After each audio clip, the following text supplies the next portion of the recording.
ఈరోజు Kavali Indian red cross society thalassemia సెంటర్లో ఈరోజు మన అభయం సంస్థ తరఫున శ్రీవాణి గారు మనం త్వరలో నిర్మించబోయేటటువంటి క్యాన్సర్ యూనిట్లో భాగంగా ఐకార్నియా భద్రపరుచు గది నిర్మాణం కోసం ఆమె అభయం సంస్థ తరఫున మరియు వాళ్ళ కుటుంబం తరఫున 3 లక్షల రూపాయల విరాళం ప్రకటించడం జరిగింది. ఈ సందర్భంగా దానికి అయ్యే పూర్తి ఖర్చు వారే భరిస్తున్నారు.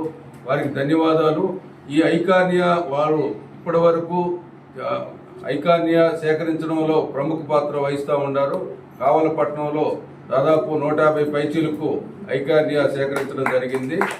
ఇక నుంచి కావలి రెడ్ క్రాస్లోనే ఈ ఐకార్నియాని ఈ ఐని భద్రపరిచే గదిని నిర్మిస్తూ దాని బాధ్యతలు కూడా ఆమె తీసుకుంటారని చెప్పి ప్రకటించారు. కాబట్టి వారికి ఇండియన్ రెడ్ క్రాస్ సొసైటీ తరఫున ధన్యవాదాలు తెలియజేస్తా ఉన్నాము.